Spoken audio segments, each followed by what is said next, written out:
Salve Vatos, this is Organowski of WeAreChange.org, and in this video I specifically want to talk about the official story about how a guy ate a bat, put the world in crisis, and had to shut down the entire economy, and how that specific story has a lot of holes in it, especially with all the information we're getting right now. Specifically, U.S. State Department cables warning about this, especially after visiting the only level 4 biolab in Wuhan, the same lab that the United States funded with a $3.7 million grant, which tested the shoehorn bat, which is specifically linked to this sickness, and was not sold at the alleged wet market where the official story originates. So, yeah, we're going to be getting into that, plus a lot more on this independent media organization that is supported in many ways. And one way is through our affiliate deal with GetYourSilverNow.com, an organization that I've been working with for many years, is trusted. And if you're in the market for some precious metals, in my opinion, there really isn't a better deal in town.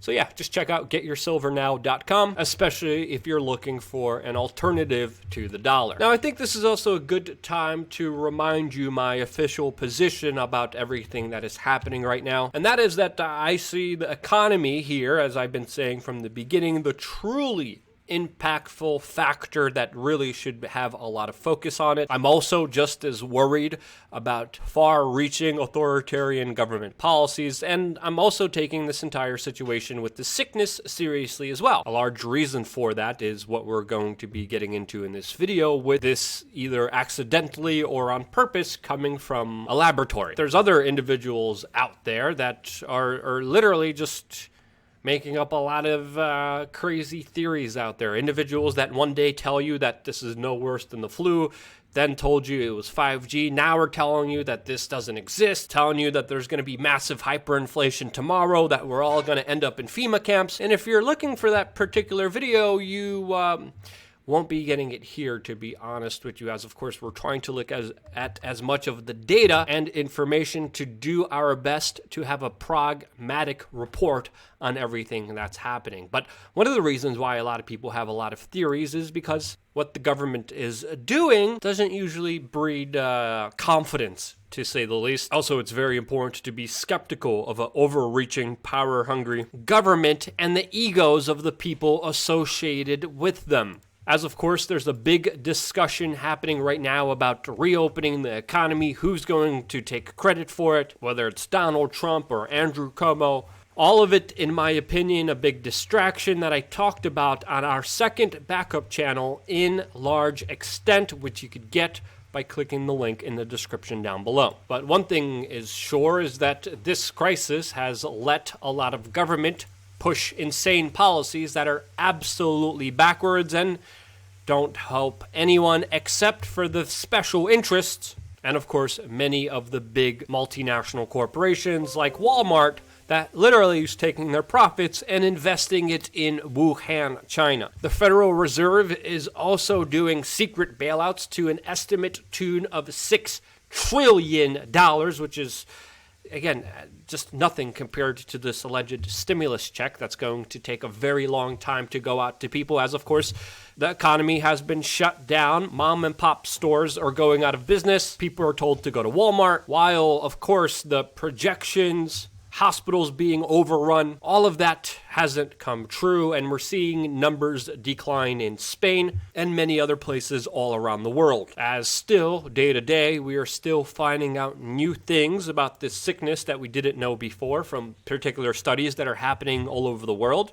including new information about how the immune system overacting is a big factor in creating a lot of problems for the individuals dealing with this. But yet again, we still have so many different variables because of the fact that we legitimately don't know how many people have allegedly had this or didn't have this, how many people showed no symptoms, which creates a lot of variables which make this extremely unpredictable to diagnose and to definitively make a decision on. Another factor that has been creating many variables is how countries are counting the mortality of this sickness related to, of course, the symptoms to it, to the pre-existing conditions, to age, and to other illnesses like heart attacks. Some countries, like Chile, counts the people who have died from this sickness as recovered because they no longer are contagious, while other cities, states, and countries are being accused of doing the opposite of that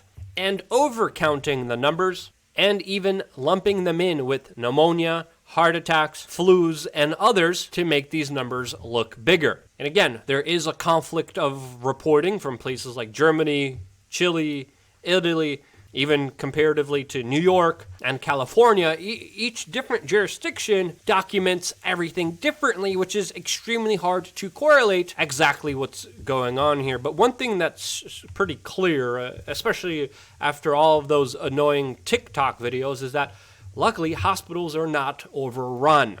But this is an important caveat here.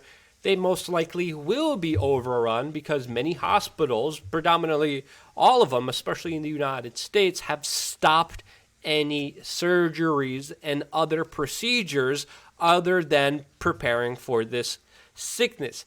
Now that this sickness is in decline, many of these surgeries that have been postponed are a month back, and now, sadly, hospitals will be overwhelmed because it's been over a month now that these surgeries, these procedures didn't take place and were postponed. So yes, there will be a rush at the hospital, but it's not because of why you think. Now, are we in the clear here? I still say no. I still say it's rather better to be safer than sorry, because again, we don't know all the data. There are still many variables here, and the fact that this could be man-made has, of course, a lot of implications. And again, this is something I also have been saying from the beginning, that there is a very big likelihood, again, we still don't know for sure, but there's a big likelihood that what came out of Wuhan, China, came out of that Wuhan lab that we all have been talking about. And now we're getting information that the U.S. State Department received 2 cables from a U.S. embassy in 2018, over 2 years ago, warning about inadequate safety at this particular Wuhan Level 4 biolab, specifically citing risky studies on bats and this sickness. And this is extremely eerily similar to what is happening now, where these warnings were coming from. Again, specifically talking about the potential of a pandemic stemming from this lab's work on bats and the current sickness category that it's in. And this is allegedly from 2 diplomatic cables that the Washington Post was able to get their hands on and is reporting right now. Now, the Washington Post definitely doesn't have the best reputation. Their reporting should be met with some skepticism, but we shouldn't rule out that this is a major possibility here. As of course, the cables were talking about a serious shortage of appropriately trained technicians and investigators needed to operate this laboratory,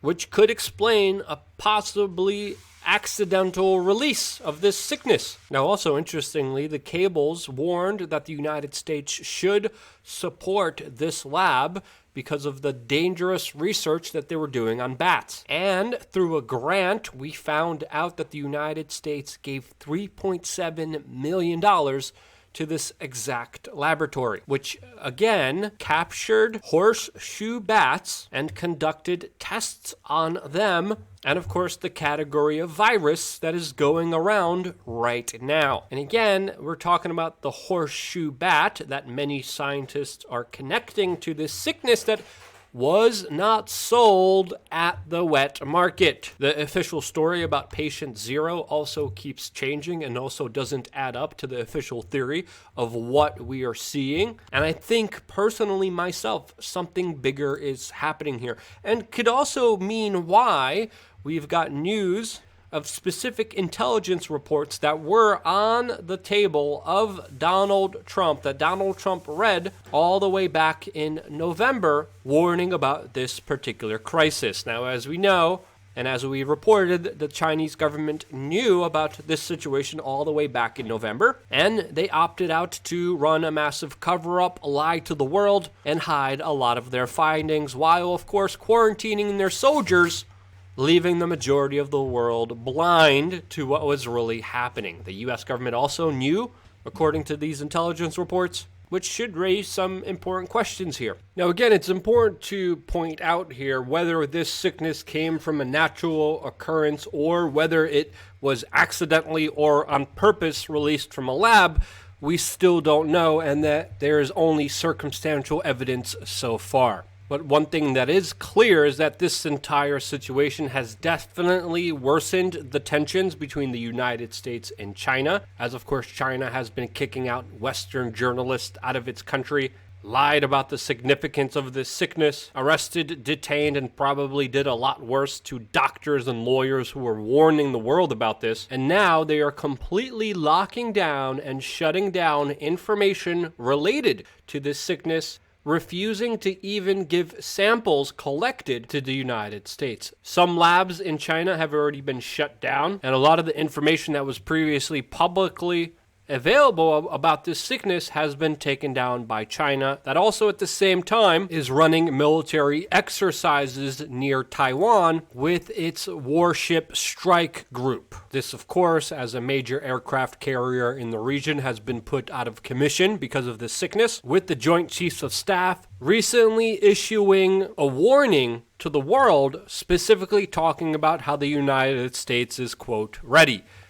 A message that was supposed to be reassuring, but absolutely had the opposite effect of that, as of course many people saw it as a signal that the opposite was true. Now, as these tensions mount, as the media fuels distraction and ego battle around politicians trying to take credit, I am once again reminding you that the only person responsible for you is you. This is also a great time to grow a garden.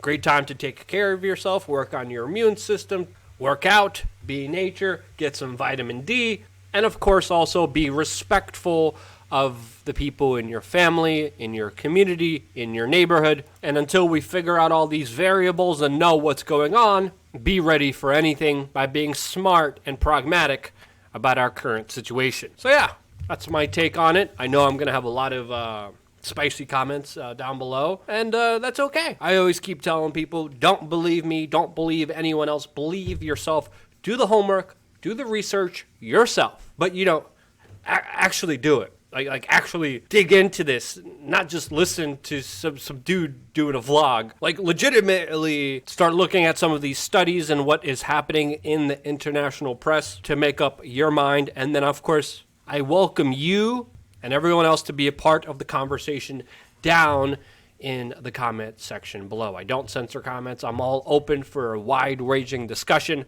because the only way to progress society forward is, of course, with freedom of speech. That's my take on it. That's why I'm here. That's why I love you guys. Stay tuned for more here on wearechange.org.